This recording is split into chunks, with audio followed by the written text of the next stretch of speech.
ঠান্ডা ঠান্ডা পড়ে গেছে, প্রচুর ঠান্ডা চলছে, সিজনের প্রথম হচ্ছে আজকে মোমো বানাবো। তো চলো আমার সাথে থাকো, দেখতে থাকো। আমি বিউটি তোমাদের সাথে চলে আসলাম বক বক করতে। তো যেহেতু দোকানের মোমো তো সবাই খাও, আর হচ্ছে দোকানের মোমো একটা আলাদা টেস্ট, বাড়ির মোমো একটা আলাদা টেস্ট। তো চলো বাড়িতেই আজকে রান্না করব মোমো।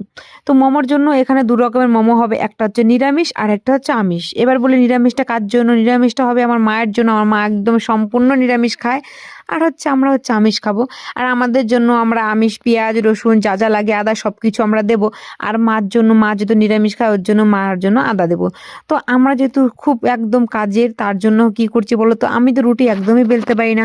তার জন্য আমার দিদি সেই আমরা ময়দাটাকে ভালো করে মেখে অনেকক্ষণ রেস্টে রাখার পরে এখন আমার দিদিকে বলছিলাম যে এবার তো লুচিটাকে মানে সব একরকম হতে হবে, তার জন্য একটা কাপ দিয়েছিলাম যে কাপের এক সাইজে সব কিছু হবে।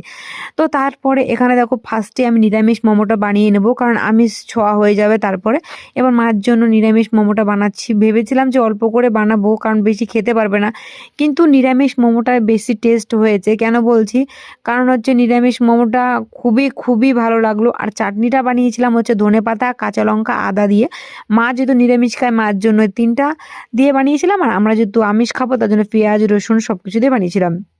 এবার দেখো আমরা এত কাজের যে হচ্ছে মোমোর শেপগুলো দেখছো কেমন হয়েছে।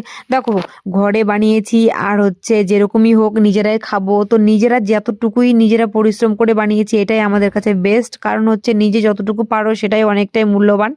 তো এখন যেহেতু বাড়িতে আমরা উনুনে বানাবো, গ্যাস আছে, গ্যাসে বানাবো না, সম্পূর্ণভাবেই একদম ঘরোয়া পদ্ধতিভাবে বানাচ্ছি। তো এই সমস্ত বাটি যাদের বাড়িতে আছে, গামলা, ঝিরঝির, তো তাদেরকে বলবো এরকম করে আমরা পাতিলে জল দিয়ে তার ভিতরে টমেটো দিয়েছি, তোমরা দেখতেই পেলে। টমেটোটা দিয়েছি এ কারণে যে আমরা হচ্ছে ওই মানে যে চাটনিটা বানাবো ওই চাটনিতে টমেটোটা দিব। তো তার জন্য এখন আমাদের মোমো রেডি। এবার হচ্ছে যেহেতু মার মোমোটা রেডি হয়ে গেছে, মা যেহেতু নিরামিষ খাবে তার জন্য মায়ের জন্য ফার্স্টে আমরা করে নিয়েছি। আর মোমোটা এত সুন্দর হয়েছে, দেখো আমি পাঞ্চ করেছি আর নখটা কি সুন্দর ডেবে যাচ্ছে। সত্যি কথা বলতে কোনো জিনিস পরিশ্রম করে বানানোর পরে যদি এতটা সুন্দর হয় না, দেখিয়ে ভালো লাগে। কে কে মোমো লাভার আছে অবশ্যই কিন্তু কমেন্টে জানিও। আমার তো প্রচণ্ড মোমো খেতে ভালোবাসি, কিন্তু দোকানের মোমো একটু সন্দেহ লাগে যেহেতু আমিষ থাকে। তো আমার মা তো খেয়ে সেই প্রশংসা করলো। তোমাদের ভিডিওটা কেমন লাগলো অবশ্যই জানিও।